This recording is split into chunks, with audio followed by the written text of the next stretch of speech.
মানুষ দরিদ্র থাকে কেন? ১.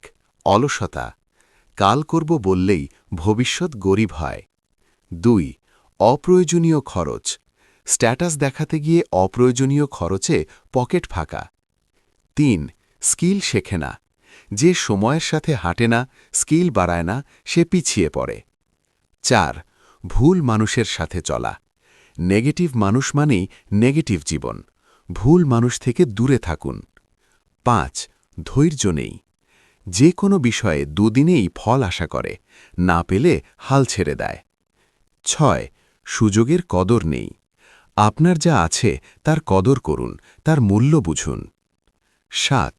আল্লাহর উপর ভরসা নেই, আল্লাহর উপর ভরসা করুন, তিনিই বরকতদাতা, বরকত চলে গেলে আয়ও টেকে না। এবার বলুন তো, এই ৭টার কোনটা আপনাকে আটকে রেখেছে? ইসলামিক ও শিক্ষণীয় ভিডিও পেতে আমাদের চ্যানেল সাবস্ক্রাইব করুন।